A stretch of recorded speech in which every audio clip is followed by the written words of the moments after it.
Llegó el momento de la palabra y Dios te quiere bendecir. Con todos ustedes, el apóstol de Kingdom, Guido Luis Núñez. Iglesia Kingdom, conectando gente con Dios.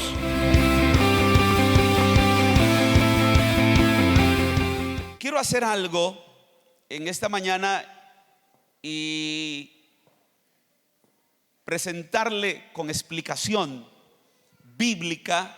Si algo a mí me gusta es explicar la Biblia. Yo oigo a muchas veces gente hablando, y cuando yo oigo a la gente hablando, yo no pregunto si está o no está en la Biblia. Yo pregunto si lo interpretó bien lo que dice la Biblia. Porque hay gente que dice, así dice la Biblia, pero tiene una mala interpretación. No sé si me acabo de explicar. O sea, no es de que usted me diga que así dice la Biblia, sino si usted lo interpretó correctamente eso que dice la Biblia. Una cosa es lo que dice la Biblia y otra cosa es lo que usted está interpretando de lo que dice la Biblia. Por ejemplo, ¿cuántas veces recuerdo que antes era más estricto que, por ejemplo, una mujer no se podía cortar el pelo? Maribel, que anda el pelo bien cortito. Pero agarraron la Biblia y decía, no puede la mujer cortarse el pelo. Bueno, eso era lo que decía la Biblia o lo que la gente estaba interpretando. ¿Cuántas mujeres se cortan el pelo aquí? Levánteme la mano. Usted ya se hubiera ido al infierno hace 20 años que interpretaban eso. La mujer no puede usar pantalones. ¿Hay alguna mujer en pantalones? Levánteme la mano. Ustedes también, a la misma paila. ¿Alguna se maquilla, aunque sea un poquitito de pintura de labios? Un poquito, levánteme la mano. ¿Alguna mujer? Ustedes también, ya se está llenando más. Pero pregunto, ¿eso era lo que decía la Biblia o era lo que interpretaba la gente de lo que decía la Biblia?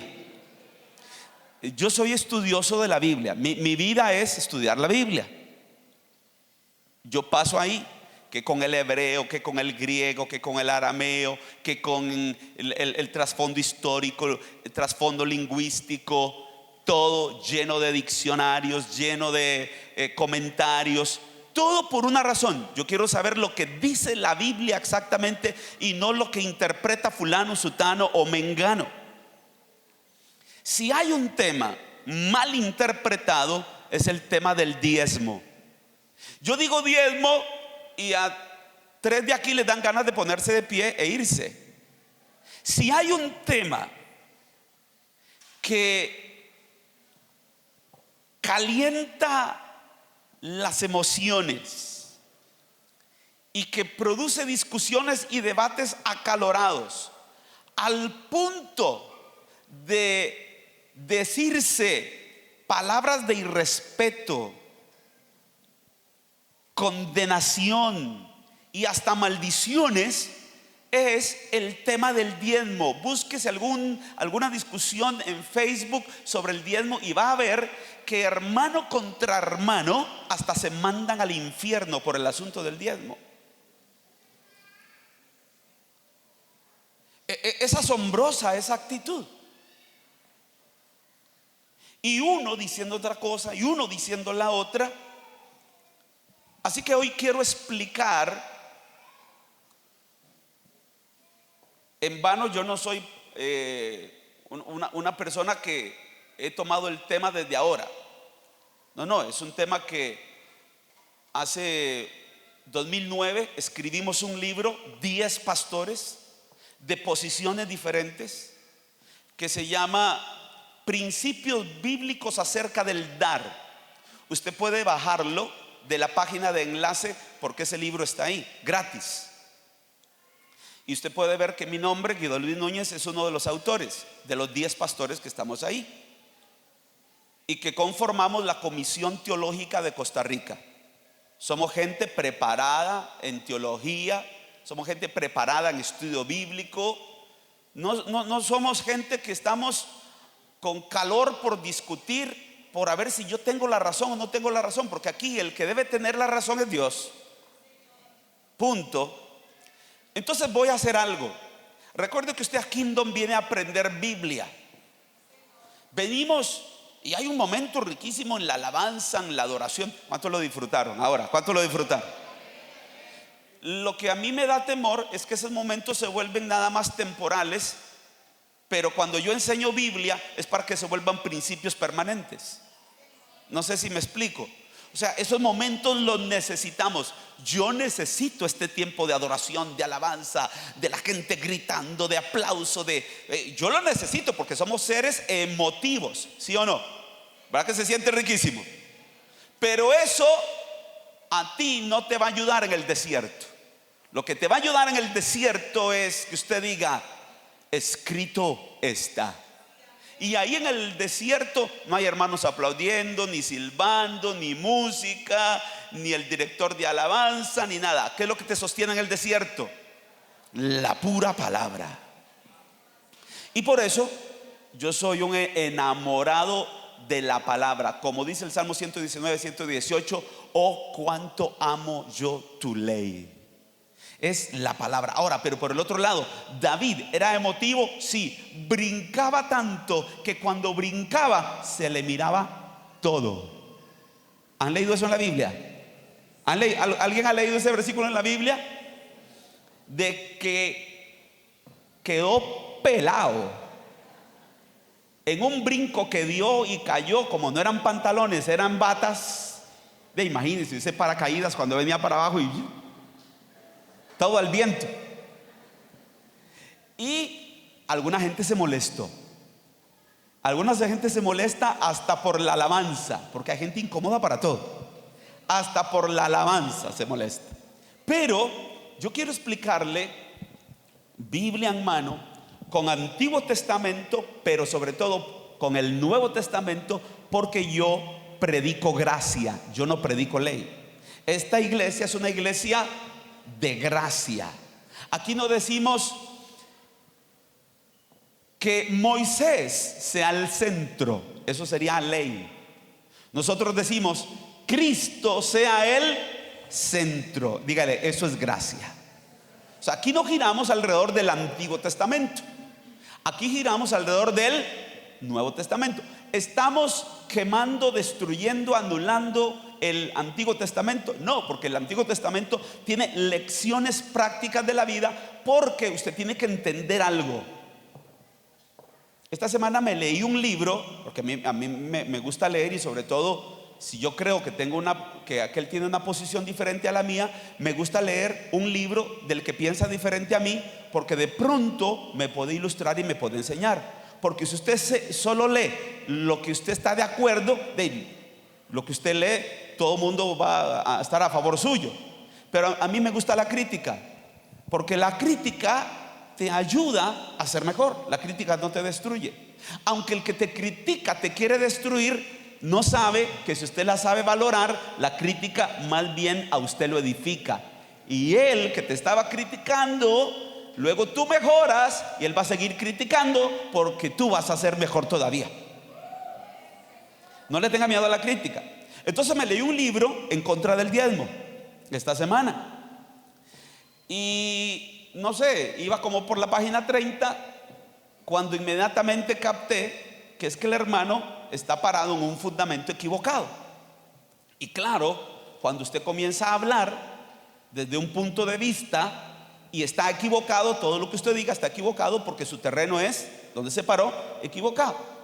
Y entonces él decía en el libro contra el diezmo que el diezmo ya hoy no se practica porque fue abolido. Y él mismo decía, aunque se practicó antes de la ley, cuando Cristo vino fue abolida toda la ley. Y como lo de Deuteronomio 14, la primera vez que se diezma, lo de Génesis 28, donde también se diezma, eso como forma parte de los 5 primeros libros de la Biblia, que significa que es Pentateuco. ¿Cuántos saben qué quiere decir Pentateuco? Levánteme la mano el que sabe qué quiere decir Pentateuco.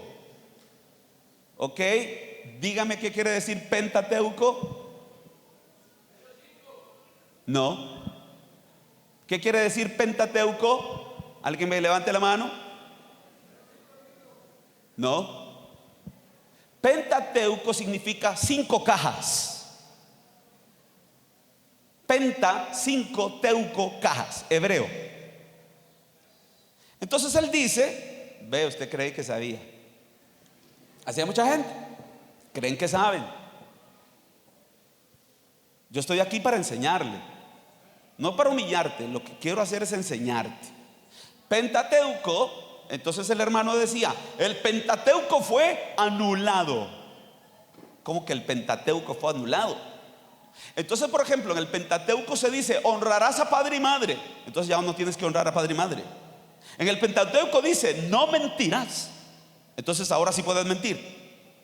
En el Pentateuco se dijo, no harás imágenes. Ahora sí puedes hacer imágenes.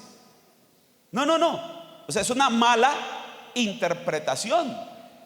Y entonces el hermano decía, esto está abolido. Es que hay que entender que no todo lo que está en el Pentateuco es ley de Moisés, sino a partir de Levíticos capítulo número 19.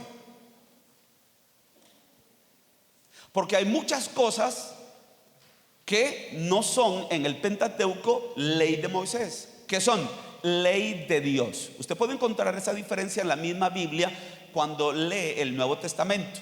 Y usted, por ejemplo, lee Romanos capítulo 7, y usted va a entender que Pablo habla de la ley de Dios y otra cosa es la ley de Moisés. ¿Qué es la ley de Moisés? Todo lo que tenía que ver con rito de culto. Entonces, por ejemplo, traemos nosotros un cordero a la reunión.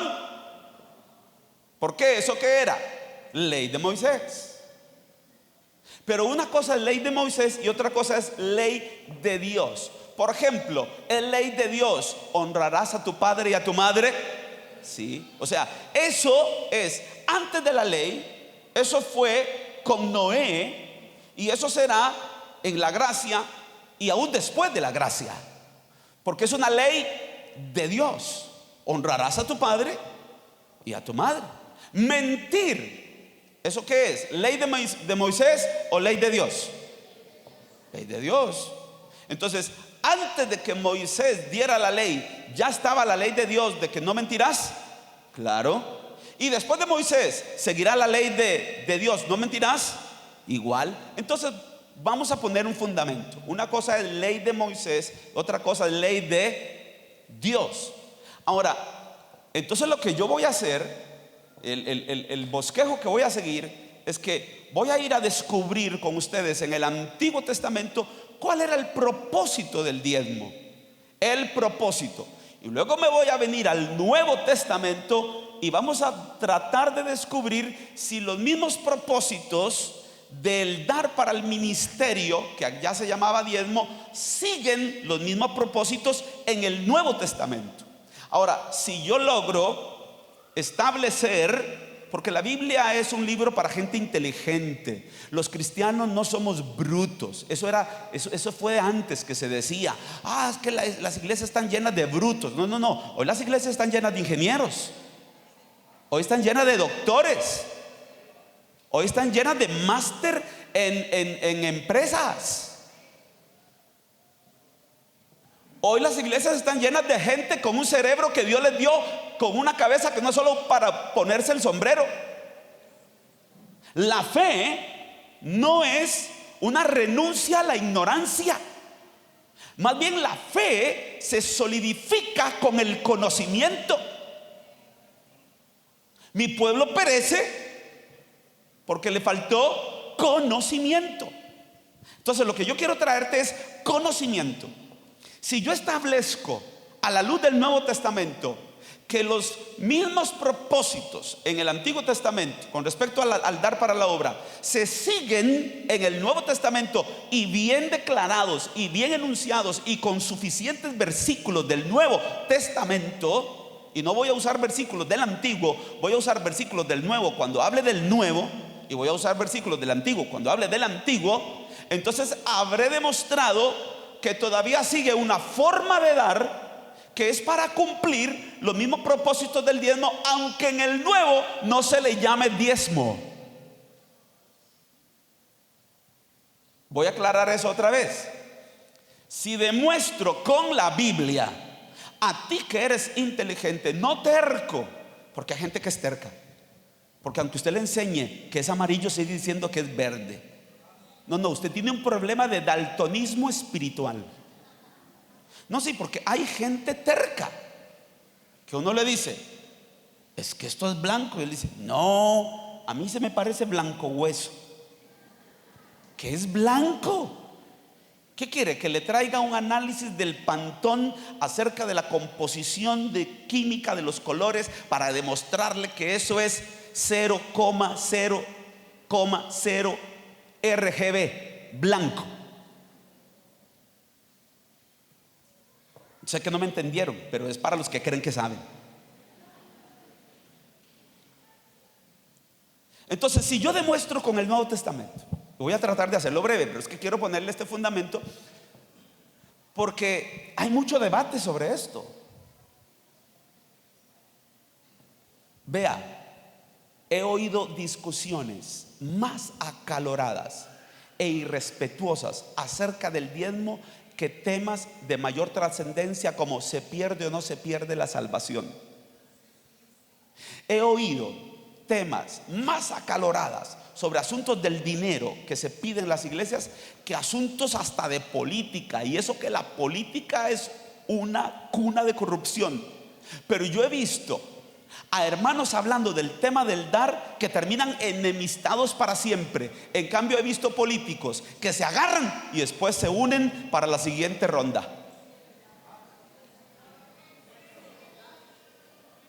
Entonces yo digo, el tema del dinero es el tema más candente y que genera más división y más injusticia en toda la humanidad. 90% del mundo es pobre. ¿Oyeron lo que acabo de decir? 90% del mundo es pobre. Usted vive en uno de los países más bendecidos de la tierra. Yo no sabía, claro. No sé si oyó un día de estos el programa de la Cámara Nacional de Radio exaltando nuestro país. ¿Alguien oyó ese programa de la Cámara Nacional de Radio? Wow, termina uno bendiciendo y adorando a Dios por el país en que uno vive. Voy a pasarles el artículo de la Cámara Nacional de Radio para que oiga el análisis que hicieron de Costa Rica. Uno de los países, por favor, contados con los 5 dedos, uno de los países dentro de los primeros 5 países mejores del mundo está Costa Rica. Ahora, injusticia en el mundo, sí. En este país hay 5 familias que manejan hasta los bancos, y que si uno de ellos dice que a usted no le dan un crédito, no se le dan aunque usted califique para tener un crédito de 10 millones de dólares. Porque hay unas familitas aquí en este país que gobiernan a nivel económico. En Costa Rica son 5. En México son 14 familias las que manejan México. En Estados Unidos son 4 o 5 familias los que manejan Estados Unidos. Y cuando usted ve, el fondo es financiero, económico. En algunos países no es ni siquiera 5 familias. En algún país o en algunos países es una persona la que maneja todo. Que son las personas que se establecen como sempiternos gobernadores que hacen como les da la gana. Pero ¿sabe qué? En este país todavía tenemos una linda democracia en la que podemos usar el sufragio para escoger a nuestros gobernantes.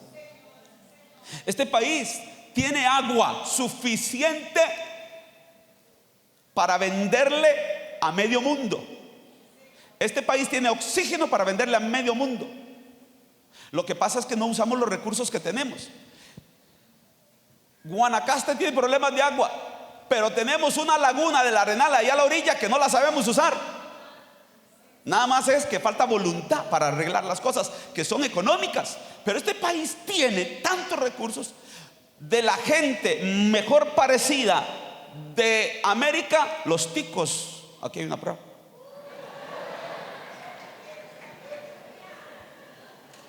No, en serio. De las mujeres más lindas de América, las ticas.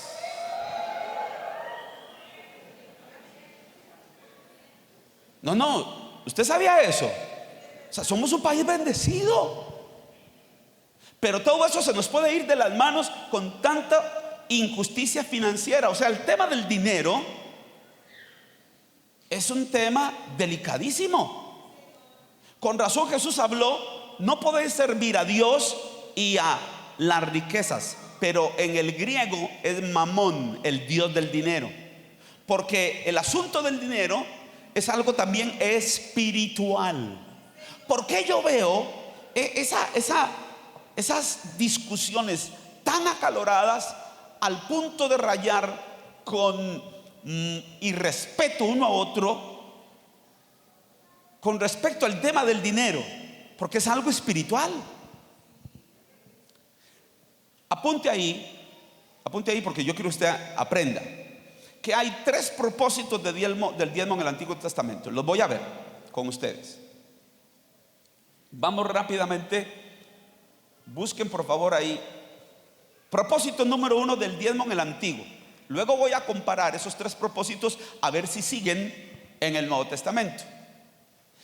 Y luego voy a demostrarles por qué no se usa la palabra diezmo en el Nuevo Testamento. Que más de uno le gustaría que mejor dijera diezmo en el Nuevo Testamento, después de que yo con Biblia se lo demuestre. Dice, Número 18:21. He aquí yo he dado a los hijos de Leví todos los diezmos en Israel por heredad. Eso fue una decisión de Dios. Punto. A lo que Dios diga, yo digo. Hay algo sabio cuando detrás de cada orden de Dios hay sabiduría para tu bien. Detrás de todo mandamiento de Dios hay una bendición de Dios para ti. Por eso yo mejor ni discuto. Pero aquí hablando de cómo nace el diezmo nace por una disposición de Dios. Esto no se lo inventó Moisés. Esto no se lo inventó Aarón. Esto no se lo inventó Josué. Esto no se lo inventaron los levitas. No. Esto es algo que Dios se le ocurrió. Y aquí yo, Dios, he dado a los hijos de Leví todos los diezmos en Israel por heredad, por su ministerio, por cuanto ellos sirven en el ministerio del tabernáculo de reunión. Entonces, propósito número 1 del diezmo: suplir a los que sirven en el ministerio. ¿Estamos claros con ese? Antiguo Testamento. Eso es el motivo número 1. Ahora, yo sé que hay gente que dice: darle a los ministros que sirven el ministerio. No, hombres, yo no voy a ser rico a ningún. Y póngale pi. Entonces usted no da a los que sirven en el ministerio porque usted no los quiere hacer ricos. Entonces tampoco usted usa el celular porque usted no quiere hacer rico al dueño de la empresa del celular. Tampoco va a McDonald's porque usted no quiere hacer rico al dueño de McDonald's. Tampoco va a la panadería de la esquina a comprar pan porque usted no quiere ser rico al pulpero. Pregunta: ¿conoce usted al dueño de Colby? ¿Al dueño de Movistar? ¿Usted se relaciona con él? ¿Conoce usted al dueño y se relaciona con el dueño de Claro? ¿Lo conoce? No. ¿Y usted los está haciendo ricos? ¿Sí? Por recibir un servicio material. Entonces usted valora más lo material que lo espiritual. Y ellos ni siquiera te sirven. En cambio uno, hermano, está aquí siempre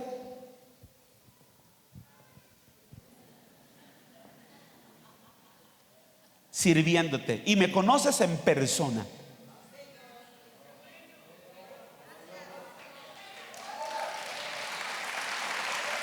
Entonces ese argumento no tiene ninguna inteligencia, porque tampoco tienes que usar el celular, porque no vas a ser rico al que le sirves, al dueño empresa del celular. Tampoco vas a ir al colegio. Yo sé que a eso les gusta más de uno, porque vas a ser rico el dueño del colegio privado. Entonces el argumento de no voy a hacer esto porque los hago ricos, no. La necesidad número uno del hombre no es material, es espiritual. No solo de pan vivirá el hombre, sino de toda palabra que sale de la boca de Dios. Es decir, el servicio número uno que usted debería estimar para sostener no es el celular, la empresa del celular, es la empresa de la iglesia. ¿Estamos de acuerdo? ¿Voy bien, sí o no? O sea, argumentos inteligentes. Yo no quiero aquí gente ahí manipulada. Concepto o razón número 2 del diezmo. Deuteronomio 14:23. Estoy hablando todavía del antiguo. Ahorita me salto al nuevo. A ver si en el nuevo siguen existiendo esos mismos propósitos en el dar. Porque si existen, entonces ¿cómo le llamaríamos a ese dar en el Nuevo Testamento? El Nuevo Testamento dice cómo se llama. Lo que pasa es que a veces nosotros, por ese encaloramiento que tenemos y por... Vea, le voy a dar una razón de por qué la gente discute mucho contra el diezmo. No es ni por el diezmo, es por la avaricia de sus corazones. 14:23 Deuteronomio. Y comerás delante de Jehová tu Dios en el lugar que él escogiere para poner allí su nombre, el diezmo de tu grano, de tu vino, de tu aceite y las primicias de tus manadas y de tus ganados, para que aprendas a temer a Jehová tu Dios todos los días. ¿Para qué se estableció el diezmo? E incluye ahí las primicias. ¿Para qué estableció el diezmo? Para que aprendas a tener temor de Dios todos los días. Es decir, dar el diezmo es una escuela del temor de Dios. Ahora, tener temor de Dios, señores, no es tenerle miedo. La traducción de la palabra temor en el Antiguo Testamento, y también vamos a verlo en el Nuevo, el objetivo del temor de Dios es que tú te sometas a los principios de Dios para tu propio bien. Eso es tener temor de Dios. Que yo reconozco que Él es la autoridad suprema, que Él es mi majestad, Él es mi rey, y que como yo lo reconozco en su grandeza, yo me someto a Él. Quien haga eso, ¿qué tiene? Temor de Dios. Dígale que está al lado suyo. Tener temor de Dios es que usted se somete en reconocimiento de la majestad de Dios. Cuando usted no se somete en reconocimiento de la majestad de Dios, usted en lugar de tener temor, lo que tiene es rebeldía. Porque el temor es lo contrario a la rebeldía. El del corazón rebelde, eso no se somete a nada. Pero el que tiene temor de Dios, ese se somete, porque sabe que en el sometimiento a Dios no se le va a ocurrir algo que a ti te dañe. Todo lo que a Dios se le ocurre y te dice que lo hagas es para tu propia bendición. Yo en eso, hermanos, no tengo ningún conflicto. Por eso yo digo, si Dios a mí me dijera, tírate de panza porque ahí hay bendición, me tiro de panza. Yo no tengo ningún problema en congregarme, porque congregarse, dice la Biblia, que cuando los hermanos están juntos en armonía, allí envía bendición y vida eterna. Entonces todo lo que Dios diga que a mí me bendiga, eso yo lo hago sin mucho pensar, sin mucha discusión. No. ¿Para qué enredarme? Hay alguien que sabe más que yo y es Dios. Hay gente que cree que sabe más que Dios y usted se considera un sabelotodo. Más que usted, Dios es el que conoce. Y Dios sabe que detrás de un mandamiento de Él, lo que hay es una bendición para mí. Diga conmigo, detrás de un mandamiento de Él hay una bendición para mí. Tanto que luego un pensador, que no ha habido hombre más inteligente sobre la tierra que ese, se llamó Salomón. Y la Biblia dice que no hubo ningún tipo con un coeficiente intelectual más elevado que él, Salomón. Él en su libro, en su disertación sobre la vida, él en un libro sobre existencialismo que se llama Proverbios, él dice en la introducción, capítulo 1, versículo 7, el principio de la sabiduría es el temor de Dios. O sea, el tipo más inteligente de la tierra llegó a descubrir esto: que el principio de la sabiduría, es decir, la fuente de la sabiduría, el principio donde nace la sabiduría. Si usted quiere ser sabio y alguien quiere ser sabio, el principio de la sabiduría es el temor de Dios. Y Dios había dicho que usted diezma para tener temor de Dios, para que aprendas a tener temor de Dios. Es decir, detrás de la orden del mandamiento de diezmar, lo que había era una escuela del temor de Dios. Y el temor de Dios es la raíz, es el principio, es la fuente de toda sabiduría. Es decir, Dios quiere que usted camine en sabiduría. ¿Cuántos de ustedes han metido la pata porque les faltó sabiduría? O sea, Dios sabe que ocupamos la bendición de la sabiduría, y Dios dijo: les voy a dar algo para que aprendan sabiduría. Diezmen sin fallar. O sea, aprendemos, segundo propósito dicho en forma corta, aprendemos temor de Dios dando el diezmo. Ahora, pregunta: ¿se ocupaba la sabiduría solo en el Antiguo Testamento o se ocupa sabiduría en el Nuevo Testamento? Por favor, sabiduría es ley de Dios. Noten la conexión del diezmo como una ley de Dios. Sabiduría es antes de Noé, antes de Adán, y la sabiduría es después aún del milenio. Es eterna. La sabiduría es eterna, se necesita siempre. Y Dios quiere que yo la tenga para que me vaya bien en la vida. Tercer propósito del diezmo. Oiga, déjeme leerle solo esto. Salmo 34, para que usted vea el poder del temor de Dios. Dice, Salmo 34, versículo del 9 al 14, rápidamente: temed a Jehová. Esto es recomendación de David. Recuerde que David vivió experimentando gracia estando en la ley. ¿Por qué yo lo sé? Porque David no era de la tribu de Judá y entró al templo, comió el pan, sacó el pan y hasta lo distribuyó y no se murió, porque Dios no lo trató con ley, Dios lo trató con gracia. Porque al que hiciera eso, lo que tenía que pasarle era que se muriera. Es decir, David entró en una intimidad con Dios que descubrió, estando en la economía de la ley, estando en la dispensación de la ley, caminar bajo la gracia de Dios.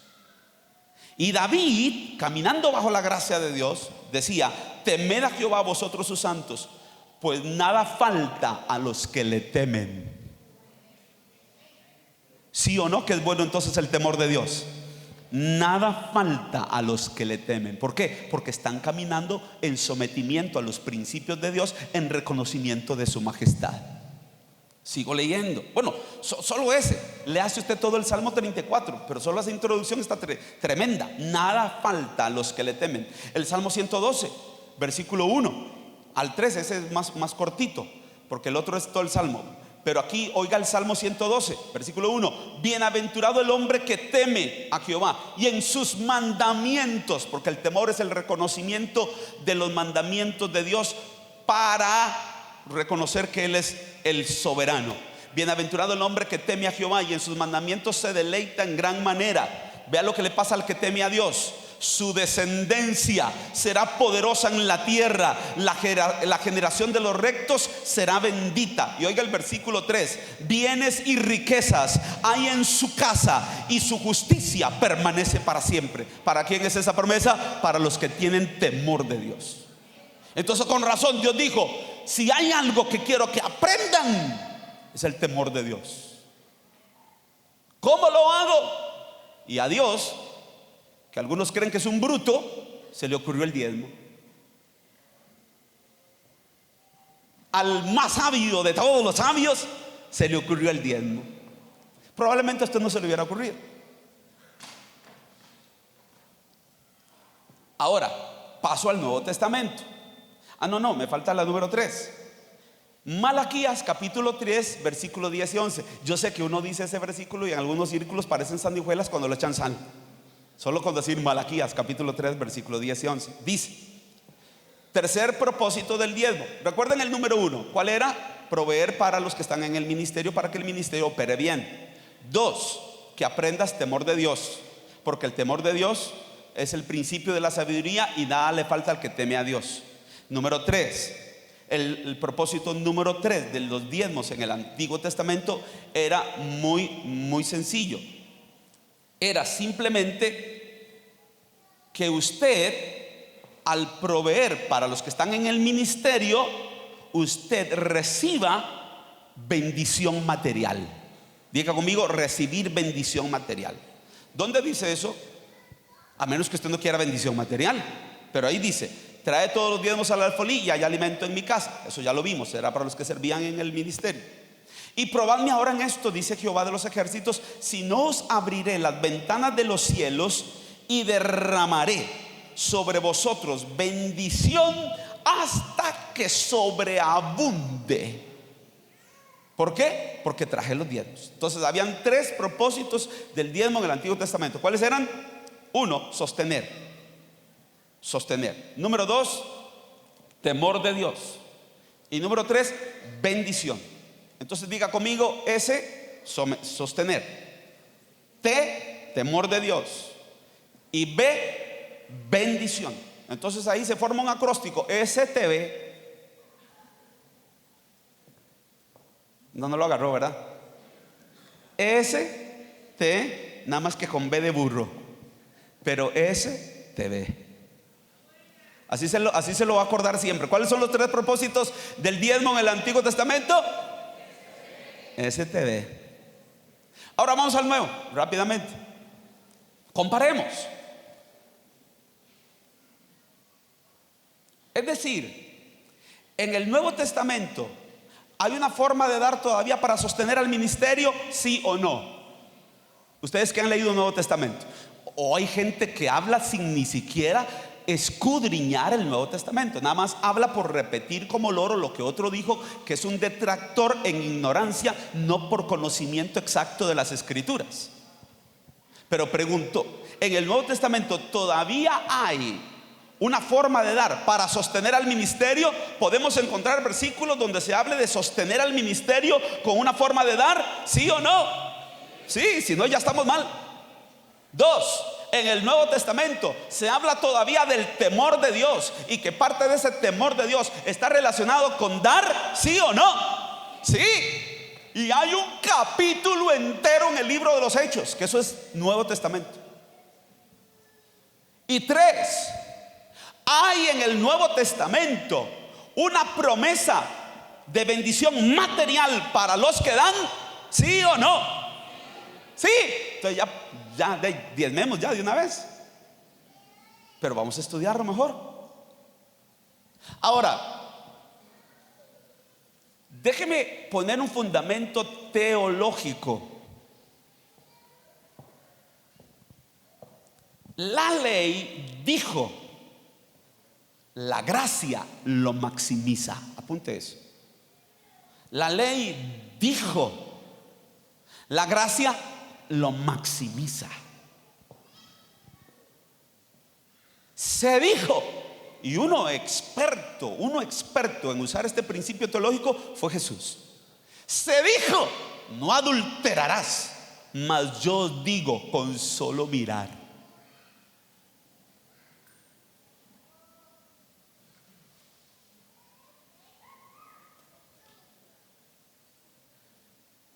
¿Cambió o no cambió? Ahora, ¿cambió para abajo o cambió para arriba? ¿Cambió para abajo o cambió para arriba? Cambió para arriba. Entonces, este es el principio teológico. La ley dijo, diga conmigo, la ley dijo, pero la gracia, ¿qué cosa? Maximiza.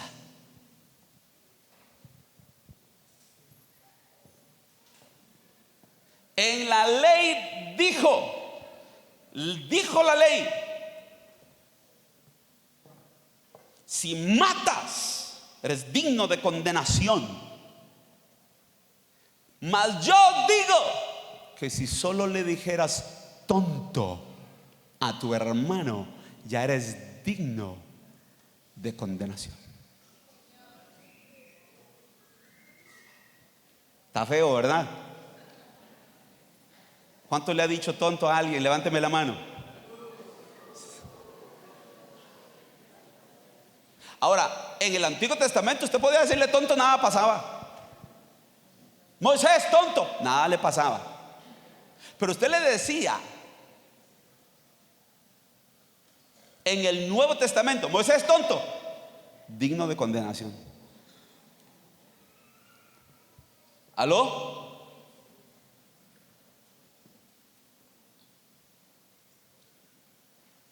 En la ley dijo, no robes, pero la gracia dice, no robes y córtate la mano con que robaste, porque mejor que entres sin una mano al reino que con las dos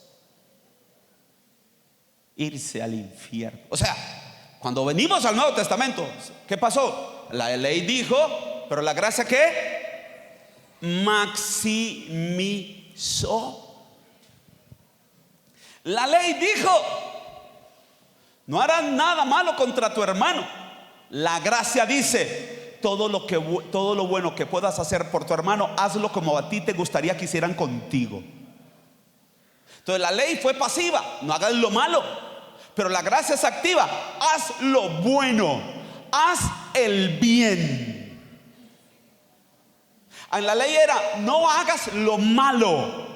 En la ley era, no hagas lo malo. Pero en la gracia es, haz lo bueno, aún a tu enemigo. En cambio allá era ojo por ojo. Aquí es ni siquiera tonto a tu hermano. Entonces, principio teológico. La ley dijo, pero la gracia lo maximizó. Hagamos el mismo ejercicio. En la ley, aunque yo sé que no es de la ley, porque eso fue antes de la ley que estaba el diezmo, pero para los detractores, en la ley se dijo, diezmarás para 3 propósitos. Entonces, ¿cómo se diría en la gracia? Porque entonces algunos vienen ahora en la gracia y dicen, en la gracia quiere decir que se quitó. No. La gracia no quita, la gracia maximiza. Dígale que está al lado suyo con la mano abierta de una vez, dígale, la gracia no quita, la gracia maximiza.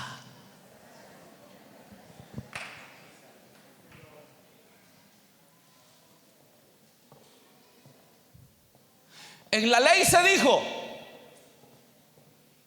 por ti puedes ser salvo por tus obras.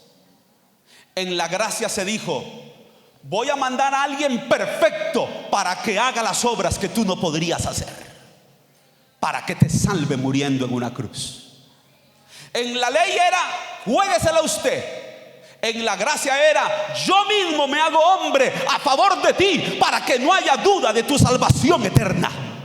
En la ley era salvo temporalmente hasta que te portaras bien, pero aquí en la gracia era salvo eternamente, porque tenemos uno ya sentado en el trono que es la garantía de nuestra redención. En la ley se dijo, pero la gracia magnifica, maximiza todo. Si allá se dijo diezma, aquí no es diezma, aquí es dalo todo.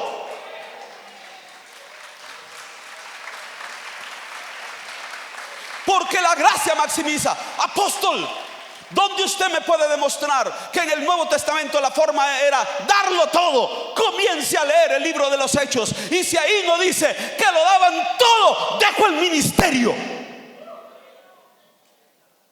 Ahí dice que lo traían todo, todo. Casas, tierras, heredades. Ya no daban diezmo. En la gracia ya no daban diezmo. En la gracia era todo para el ministerio.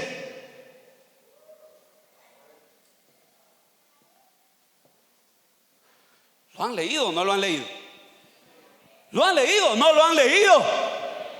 Entonces, ¿cómo tú discutes no dar el diezmo cuando en el Nuevo Testamento lo que dice es darlo todo? Y eso no es dicho. Usted puede leerlo. Usted puede ver al apóstol Pablo diciendo, es impresionante cómo ustedes de su profunda pobreza,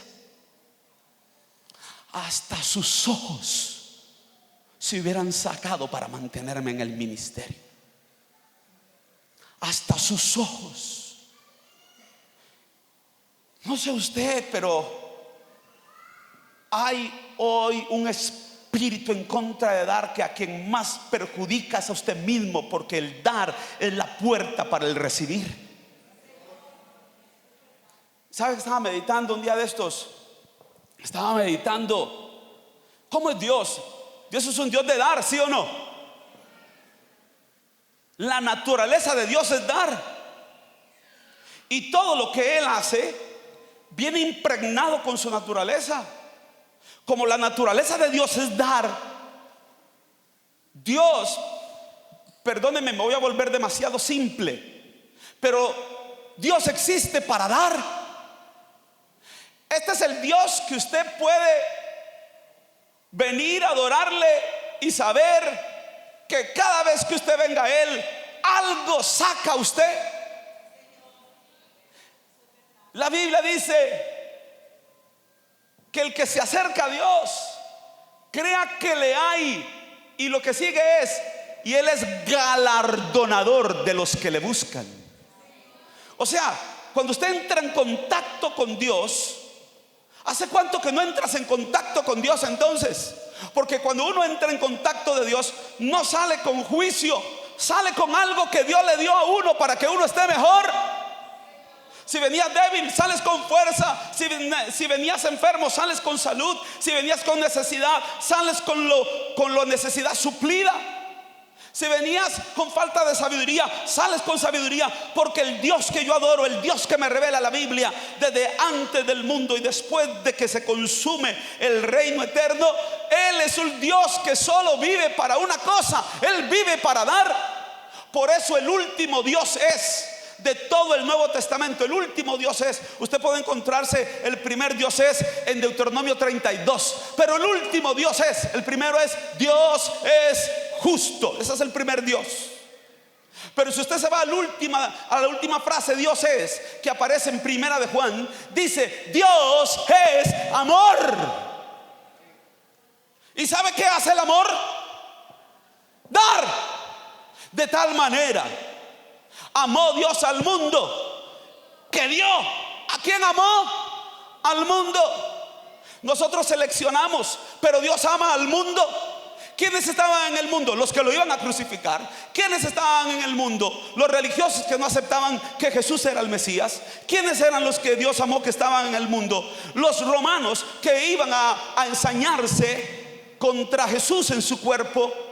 ¿Quiénes eran los que estaban ahí en el mundo? Los que le han dado la espalda a Dios, los que han inventado religiones. Y con todo y todo, Dios es amor, y Dios por eso hace salir el sol para todos, para que todos disfruten de su calor, buenos o malos. O hace llover, y no importa si son justos e injustos, Dios hace llover para que todos se mojen y a todos el agua les riegue la tierra para que tengan que comer. Porque Dios es amor, Dios existe para dar.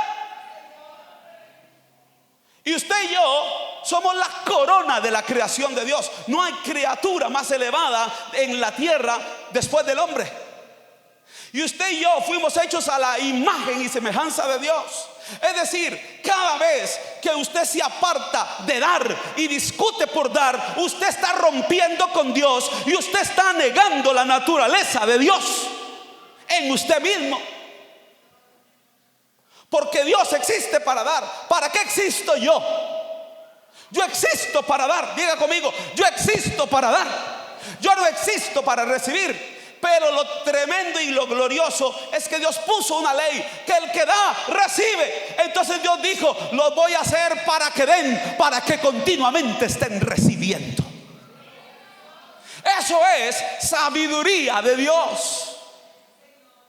¿Por qué Dios estableció en el Antiguo Testamento el diezmo? ¿Y por qué Dios en el Nuevo más bien lo magnifica? Déjeme llevarle a los 3 puntos rápidamente del Nuevo Testamento, pero muy rápido. 1 Corintios capítulo 9 versículo 3 al 13. Primer argumento: ¿existe una forma de dar que es para sostener el ministerio en el Nuevo Testamento? Sí. 1 Corintios capítulo 9 versículo 3. contra los que me acusan, porque hay gente que después de las explicaciones todavía siguen varados y patinando en el charco, en el bar. Contra los que me acusan, esta es mi defensa. Rápidamente, porque solo voy a leer. ¿Acaso no tenemos derecho de comer y beber? ¿Para qué era el diezmo en el Antiguo Testamento? Traer los diezmos a la familia, hay alimento en mi casa. Mismo argumento, pero ahora en el Nuevo Testamento. No tenemos derecho de traer con nosotros una armada por mujer, como también los otros apóstoles y los hermanos del Señor y Cefas, porque hasta de eso pueden hablar. O solo yo, Bernabé, no tenemos derecho de no trabajar, es decir, en lo secular. Es un derecho, pero yo también, como un derecho, puedo renunciar a él. O solo yo, Bernabé, no tenemos derecho de no trabajar. Versículo 7. ¿Quién fue jamás soldado a sus propias expensas? ¿Quién planta viña y no come de su fruto? ¿O quién apacienta el rebaño y no come de la leche del rebaño? Es decir, lógica. Si este es el trabajo que nosotros hacemos, ¿de dónde comemos? Pues de lo que hacemos. Pura lógica. Digo esto solo como hombre, hablando de lógica humana. No dice esto, agárrense, no dice esto también la ley. ¿Quién dijo eso? El apóstol de la gracia. ¿Y de dónde se agarró? ¿De dónde se agarró para establecer que hay una forma de dar al ministerio? ¿De dónde se agarró? De la ley. Porque en la ley de Moisés está escrito, o sea, para los que dicen esto es ya pasado de la ley, el mismo Pablo no lo permitió, dijo: en la ley se dijo.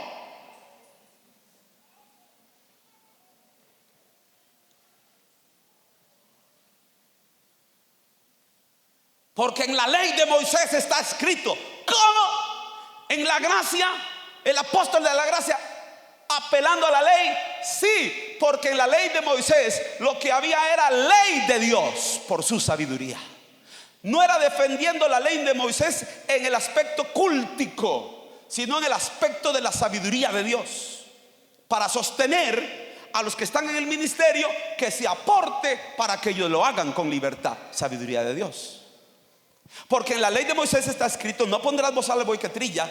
¿Tiene Dios cuidado de los bueyes? ¿Dijo eso Dios en la ley? ¿O lo dice enteramente por nosotros? Luego Pablo dice: pues por nosotros que estamos en la gracia, por nosotros se escribió. Diga conmigo: por nosotros se escribió. ¿Por qué? Porque es un asunto que trasciende dispensación de ley. Porque con esperanza debe arar el que ara, y el que trilla con esperanza debe recibir del fruto. Win, siéntese por ahí, no me toque. Versículo 11. Porque si toca ya siento que voy a terminar, y no, esto está empezando apenas. Si nosotros sembramos entre vosotros lo espiritual, es gran cosa si segáramos de vosotros lo material. Es decir, tanta discusión por lo material. ¿Y qué es mayor, lo espiritual o lo material? Entonces ustedes están menospreciando lo espiritual cuando usted se pone a pelear por lo material, porque lo más grande es lo espiritual. Versículo 12, rápidamente. Si otros participan de este derecho sobre vosotros, derecho, porque así lo dijo Moisés. Wow, en la gracia. Si otros participan de este derecho sobre vosotros, ¿cuánto más nosotros? Pero si nos da la gana no lo usamos. No hemos usado este derecho, sino que lo soportamos todo por no poner ningún obstáculo al evangelio de Cristo. Porque Corintios era una comunidad, no como Éfeso, no como Galacia, sino era una comunidad en pobreza, en necesidad. Entonces Pablo dijo: para no hacer bochinche aquí entre ustedes, me van a sostener. Y usted ve a la iglesia de Filipo mandando ofrendas. Usted ve a la iglesia de Tesalónica mandando ofrendas, para no serle gravosos a ellos. Pero Pablo dijo: bien lo puedo hacer porque es un derecho. ¿No sabéis? Ojo, por favor, Nuevo Testamento, gracia, citando ley de Dios que estaba en la ley de Moisés. ¿No sabéis que los que trabajan en las cosas sagradas, Números 18:21, comen del templo, Números 18:21, y los que sirven al altar, Números 18:21, del altar participan, Números 18:21? Punto 1. Demostrado que todavía en el Nuevo Testamento se da para sostener a los que sirven en el ministerio. con Biblia en mano, con Nuevo Testamento, no con versiculitos del Antiguo Testamento, con versículos firmes, sólidos, fuertes por el apóstol de la gracia. Punto 1, demostrado, ¿sí o no? Punto 2, ¿alguien está aprendiendo en esta mañana? Ahora le voy a decir una cosa. ¿Sabe que hay gente que por el Espíritu no hay que enseñarle? Porque el Espíritu les enseña todas las cosas y ellos saben que tienen que dar y simplemente lo hacen. Pero hay gente, a mí me gusta que me expliquen las cosas. Yo soy uno de los que a mí me gusta que me expliquen las cosas. Sin embargo, antes que la explicación, yo me dejo mover por el Espíritu. Y el Espíritu enseña también y da testimonio a nuestro espíritu de lo correcto. Vaya conmigo rápidamente. Quiero saltarme ahí para los de video que me ayuden. Váyase por favor, 2 Corintios capítulo 7 versículo 1. Ahí en ese versículo dice, punto 2, en la ley el temor de Dios se aprendía diezmando. En el Nuevo Testamento también se aprende el temor de Dios dando para el ministerio. ¿Dónde está eso? Primero definamos temor de Dios en el Nuevo. Dice 2 Corintios 7:1, así que amados, puesto que tenemos tales promesas, promesas de bendiciones, vea lo que dice: limpiémonos de toda contaminación de carne y de espíritu, perfeccionando la santidad en el temor de Dios. ¿Cómo recibimos promesas? En el temor de Dios. Nuevo Testamento. O sea, en el Nuevo Testamento olvídese que ya no se habla del temor de Dios. No. Promesas se hacen realidad por medio del temor de Dios. 2 Corintios 7:1. ¿Qué era el temor de Dios? Era el sometimiento a los principios de Dios en reconocimiento de su majestad. Igual, limpiémonos de todas esas promesas, porque hay uno que promete, que es el que está soberano, el majestuoso. Él me promete, y entonces yo, para disfrutar de todo lo que Él promete, me someto a Él para el reconocimiento de su majestad. Entonces yo disfrute de todo eso. ¿Qué es eso? Temor de Dios. Nuevo Testamento. Vaya conmigo al libro de Hebreos. El libro de Hebreos es un libro polémico. No todo el mundo lo entiende porque está el debate de la ley y la gracia ahí. Pero el autor de Hebreos hace algo majestuoso. Sígame, porque usted va a aprender algo delicioso de la palabra. Vuelvo a repetir, no se acostumbre a ser nada más emotivo y brinco, salto y grito y lloro, sino principio de vida. Aprendamos principios de vida. Vea lo que dice Hebreos 12:28. Así que recibiendo nosotros un reino inconmovible, vea lo que dice en el hebreo y en el griego, búsquese una Biblia que traduce el griego textual, es decir, sin traducción, sino una transliteración, no traducción. Porque, por ejemplo, traducción es esto: llega un gringo a una zona indígena.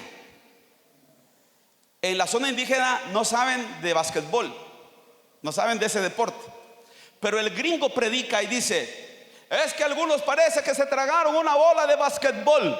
Si el que está traduciendo no sabe interpretar, los indígenas no lo entienden, porque entonces él diría: es que hay aquí algunos que parece que se tragaron una bola de básquetbol. ¿Lo entendieron los indígenas? No. Pero pregunta: ¿conocen los indígenas un ayote? Entonces él no se va más allá de lo textual, y él diría: y es que hay algunos aquí que parece que se tragaron un ayote. Es lo mismo que el que se tragó una bola de básquetbol, pero ahora lo dijo de forma que lo entendieran. Pero esta Biblia a la que yo hago referencia no interpreta, dice las cosas que hay que estudiar para entender. Sin embargo, aquí no cuesta mucho, porque en el griego textual, búsquese esta Biblia que se llama Biblia textual, para que vea que no estoy mintiendo. En el griego dice: así que recibiendo nosotros un reino inconmovible, mantengámonos en la gracia. Aquí dice tengamos gratitud, pero en el original es: mantengámonos en la gracia, habiendo recibido un reino, mantengámonos en la gracia y mediante ella, ¿qué cosa? La gracia, sirvamos a Dios agradándole con temor y reverencia. Es decir, diga conmigo, la gracia capacita.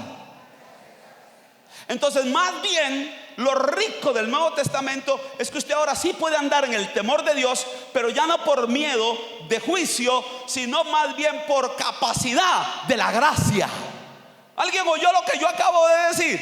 Voy a repetirlo porque esto es una verdad que usted debe dominar si usted quiere ser sano doctrinalmente y tener doctrina sana.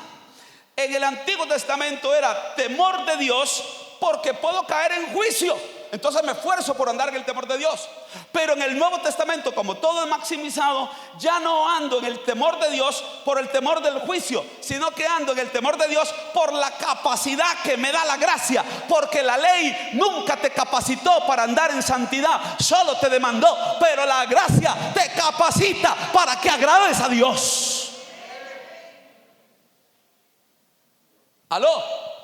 Si en la ley diezmaban, en la gracia Dios te capacita para que des más que el diezmo. Temor de Dios. Ahora vaya conmigo al libro de Gálatas capítulo 6, 2 versiculitos, uno al lado del otro. Gálatas capítulo 6, versículos 6 y 9. ¿Aprendo yo el temor de Dios dando en el ministerio? ¿En el Nuevo Testamento hay algo que lo demuestre? Sí, hay varios, pero déjeme darle lectura a uno y referencia a otro para no hacer esto muy largo. Dice Gálatas 6:6. Dice Gálatas 6:6, no Deuteronomio 14:23. Gálatas 6:6 dice: el que es enseñado en la palabra, haga partícipe de toda cosa buena al que lo instruye.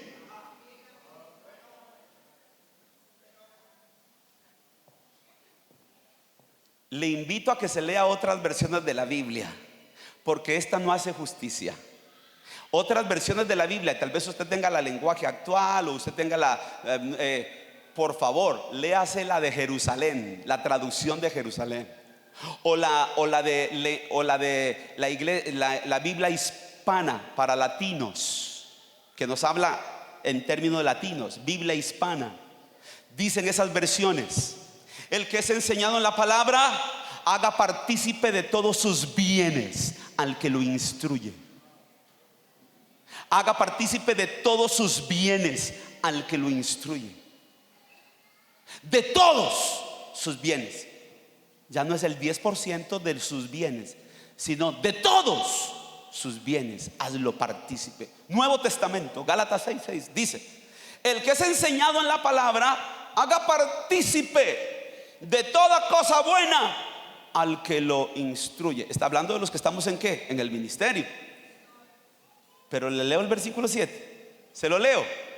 Le leo el versículo 7. Vea cómo dice el versículo 7, después de que el 6 dijo: tú sostén con tus bienes a los que predican la palabra, es decir, los que estamos en el ministerio. ¿Qué pasa si tú no lo haces? Estás fuera del temor de Dios. El lenguaje que sigue en el versículo 7, vea cómo es: no os engañéis. Dios no puede ser burlado. Esos términos, no os engañéis, Dios no puede ser burlado. ¿Qué está haciendo? Cuidado que andan en principios que no son los que yo enseño. Versículo 6 era el versículo anterior: haga partícipe de toda cosa buena al que te instruye en la palabra. Y el versículo 7, porque versículo 7, no os engañéis. O sea, te engañas si no lo haces. No puede ser, Dios no puede ser burlado. Esas palabras suenan con peso. Esas palabras son de temor. Dios no puede ser burlado, pues todo lo que el hombre sembrare, eso también segará. Esas palabras no son románticas. Señores, esas palabras no son románticas. El versículo 6 es: a los que están en el ministerio, provéales, pero no el diezmo, provéales de todos tus bienes. No os engañéis. Eso es Nuevo Testamento. Aquí no me salga con Antiguo, porque ya a algunos les está gustando más el Antiguo. No me salga con el Antiguo. Yo no tengo ningún problema con el Antiguo. Yo amo el Nuevo Testamento. Y el Nuevo Testamento lo magnifica todo. No os engañéis, Dios no puede ser burlado. Esas palabras no son románticas. Dios no puede ser burlado. Si tú no das para el sostenimiento del ministerio, no te engañes. Dios no puede ser burlado. Todo lo que el hombre sembrare, eso también segará. Eso no es romántico. No es, dije que iba a leer, pero le voy a demostrar que no era tan romántico. Que había un hombre que se llamaba José. Y José dijo: wow, el ministerio ocupa. Yo tengo una heredad, la voy a vender y la doy. Fue y la vendió y trajo todo el precio de la heredad a los apóstoles, a los pies de los apóstoles. Siguiente versículo. Eso es. Y los apóstoles le cambiaron el nombre. Será llamado Bernabé, que significa hijo de consolación, porque como consuelan en el ministerio los que dan, para hacer bien el ministerio. Y hasta le cambiaron el nombre por su forma de dar. No más, ahora te llamarás Bernabé. ¿Sabe dónde terminó Bernabé? Y todo por una ofrenda que empezó para sostener el ministerio, siendo el compañero ni más ni menos que del apóstol Pablo. Y luego teniendo hasta su propio ministerio. Y él se fue con Juan Marcos. Qué impresionante. Pero en el siguiente versículo, el anterior fue Hechos capítulo 4, versículo 37. Pero en el siguiente, Hechos 5:1, dice: y también vino Ananías, y también tenía una heredad, y él dijo: la voy a vender. Pero cuando vino y ofreció el precio, cogió una parte. Porque él dijo: wow, mire que hasta le cambiaron el nombre a José y ahora se llama Bernabé. Y wow, qué tremendo. Entonces lo hizo con una mala motivación. Dijo: entonces yo también voy a vender una. Pero cuando la vendió, no trajo el precio completo. Entonces Pedro, puesto en pie, le dijo: si la vendías, si te querías dejar toda la plata, era tuya. Pero ¿por qué estás trayendo una parte, dando la intención de que es todo, mintiendo al Espíritu Santo? Y ¡pum!, se cayó muerto. Y el versículo 11 dice: y entonces toda la iglesia tuvo temor de Dios, que está relacionado con el dar. Porque no estaban dando como tenían que dar. Entonces todo el mundo dijo: echo para mi saco. Porque cuando se trata de dar a Dios, el principio que rige es temor de Dios. ¿Aló?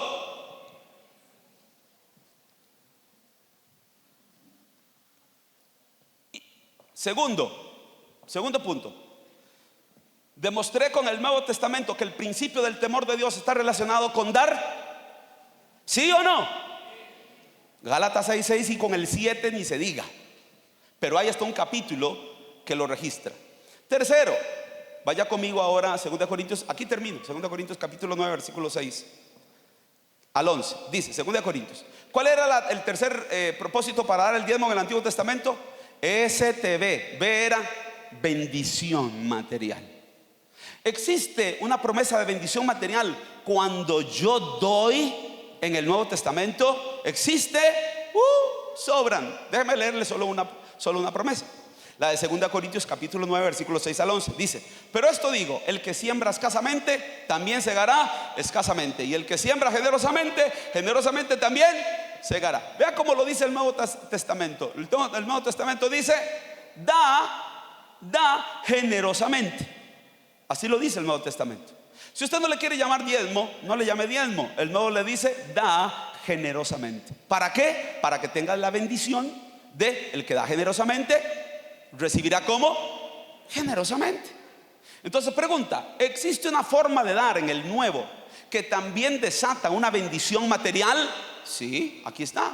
Aquí dice que dando generosamente usted recibe generosamente. Ay, pero siga aquí, por favor, siga aquí, siga. Hasta aquí usted me ha puesto atención con todo el calor y todo. Pero esta está buenísima porque es la promesa de la bendición material. ¿A cuánto les interesa la promesa de la bendición material? A mí me interesa. Por favor, al que no le interesa, por favor levante la mano y cuando la reciba me la pasa a mí. Pregunta, ¿a cuánto le interesa la bendición material? ¿A cuánto le interesa sostener el ministerio para que sigamos predicando la palabra de Dios? Excelente, punto 1. ¿A cuánto le interesa caminar bajo el temor de Dios para ver promesas en su vida cumplidas? También. Ahora, ¿a cuánto les interesa? Aspecto número 3. ¿A cuánto les interesa? De verdad, levánteme la mano. La bendición material. Levánteme. A todos interesa. ¿Cómo vamos a matar a los hijos? Óigame, tenemos una idea mala de acerca del dinero. No. El dinero no es malo, el dinero es muy bueno. El asunto es que el dinero me domine a mí y ya no yo domine al dinero. El asunto es que yo me vuelva siervo del dinero y no el dinero mi siervo. El dinero como amo es horrible. El dinero como siervo es un excelente instrumento. ¿Te gustaría salir de aquí? Y de aquí de una vez irte a la playa en un hotel con piscina para que tus hijos estén ahí. ¿Por qué no? Va, porque le falta la chochosca.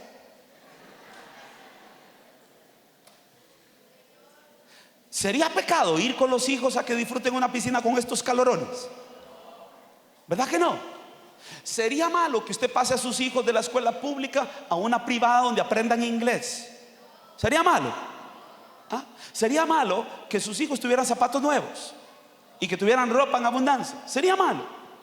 No. O sea, el dinero no es malo, depende de cómo se usa.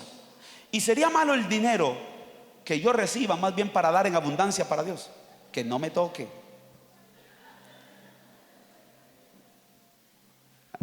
Hasta que ya desaparezca. ¿Sería malo? No, sería. ¿Cuántos creen que el dinero es bueno? Pero ¿cuántos creen que el dinero me domine a mí es malo? A eso sí. A eso sí. ¿Cómo se llama eso? Avaricia, codicia. Y eso es pecado. Pero luego dice el 7, 2 Corintios 9:7, cada uno de, esto es Nuevo Testamento, no le llame diezmo, porque el diezmo era, ¿sabe qué es el diezmo? El diezmo es lo mínimo que usted puede dar en la gracia, porque la gracia maximiza todo. Cuando usted está dando el diezmo, está dando lo mínimo que se podría dar en la gracia. ¿Alguien oyó lo que acabo de decir? Porque la gracia maximiza. Cada uno de, pongámoslo como dice el nuevo, cada uno de como propuso en su corazón. El asunto es que hay gente tan mala de corazón. Cada uno de como propuso. Ahora mire qué lindo. Proponer es un acto de anticipación. Es decir, que tanto usted tiene la disposición de dar que nunca lo agarran de sorpresa, porque usted ya anda con la proposición de dar más bien. ¿Alguien oyó lo que acabo de decir? O sea, es tan lindo el principio de dar, que como yo vivo para dar, yo no vivo para recibir, yo vivo para dar. Entonces yo ya más bien tengo mi corazón preparado para dar, porque yo sé que ahí está el secreto del temor de Dios y de las promesas materiales para mí. Cada uno de como propuso en su corazón, no con tristeza ni por necesidad, porque Dios ama. ¿Dios ama a quién? Al dador alegre. Hay tanta gente que lo que está haciendo más bien es manipulando a la gente para que no den, nada más para ellos mismos sustentar sus argumentos llenos de codicia. Versículo 8. Y poderoso es Dios cuando usted da. Cuando usted da, esto solo ocurre cuando usted da generosamente. Y poderoso es Dios para hacer que abunde en vosotros toda gracia, porque se maximiza. Que abunde en vosotros toda gracia. Ya no las recompensas de la ley, no, mucho más. Porque si el diezmo daba recompensas en el Antiguo Testamento, el dar en el Nuevo genera abundancia en toda gracia. ¿A fin de qué? Teniendo siempre todo maximizado en todas las cosas, todo lo suficiente, abundéis para toda buena obra. El próximo domingo le voy a enseñar las 4 leyes de la bendición que están aquí en este versículo. Las 4 leyes de la bendición. Versículo 9. como está escrito, oiga, como está escrito, ley. Ley. Como está escrito, eso es ley. No dijo como está escrito en Romanos, como está escrito en Gálatas. No, como está escrito, ley. Repartió, dio a los pobres. Eso es Salmo 112, que ya lo leímos. Repartió, dio a los pobres. Su justicia permanece para siempre. Es decir, que cuando usted da, usted está manifestando justicia. Es decir, ser generoso es lenguaje de que usted ha recibido la justicia de Dios. El que ha sido justificado ahora reparte. En la nueva creación ahora uno reparte. Mi nueva naturaleza, como nunca yo estoy siendo transformado en la imagen de Dios, entonces en mí está el repartir. Eso es parte de mi naturaleza y se evidencia la justicia con que fui justificado. La justicia del reino de Dios se manifiesta cuando yo reparto, cuando yo doy. Cuando usted se está negando a dar, cuando usted más bien argumenta no dar, cuando usted está más bien tratando de decir que eso no es de la ley, y más bien yo veo al apóstol Pablo citando versículos hasta de la ley para establecer su punto de dar. Usted está en contra de la misma esencia de Dios y de la misma justificación en su vida, porque Pablo, trayendo el Antiguo Testamento, dice repartió a los pobres su justicia para siempre, pero luego lo aplica al Nuevo Testamento y dice en el versículo 10, 2 de Corintios 9:10, y el que da semilla al que siembra y pan al que come, eso también es de la ley. Y el que da semilla al que siembra, Dios da semilla ¿a quién? Al que siembra y pan al que come. Proveerá y multiplicará vuestra sementera. Pongámoslo como lo dicen otras versiones. Proveerá y multiplicará vuestros recursos. Quítele la palabra sementera porque esa palabra no la entendemos todos, y póngale recursos. Dios al que da, que dice ahí, le proveerá y le multiplicará sus recursos y aumentará los frutos de su justicia. Es decir, para que des más, Dios te provee más. ¿Para qué Dios te provee más? Para que des más. Y el versículo 11 dice, y termino aquí, para que estéis enriquecidos. Vea la promesa de dar, para que estéis enriquecidos en todo, para toda liberalidad, la cual produce por medio de nosotros que estamos en el ministerio, acción de cómo Dios les ha prosperado, para que entonces nosotros podamos seguir haciendo la obra de Dios. Vea que al final dice, la cual produce por medio de nosotros que estamos en el ministerio, acción de gracias, diciendo, wow, Señor, provee, abunda y multiplica los recursos de mis hermanos, para que más bien ellos tengan más que dar, para que de esa forma nosotros le demos gracias a ti de que podemos hacer el ministerio con tranquilidad total. Pregunta: entonces, demostrado en el Nuevo Testamento que hay una forma de dar que genera bendición cuando usted da, y lo disfrutan los que estamos en el ministerio, ¿sí o no? Entonces, hay una forma de dar en la gracia que con razón no se le llama diezmo, porque el diezmo es lo mínimo que usted podría dar. Pero hay una forma de dar en el nuevo que sostiene el ministerio, igual que en el antiguo. Te enseña temor de Dios, igual que en el antiguo. Y te provee bendición material, igual que en el antiguo. Pero en ningún lado se le dice diezmo. ¿Por qué? Porque no es diezmo. Es algo mucho mayor, mucho más grande que el diezmo. Pero ¿cuál sería lo mínimo que usted daría para Dios? ¿Qué sería lo mínimo? Ahora dígame, ¿qué sería lo mínimo? El diezmo. Iglesia Kingdom, conectando gente con Dios.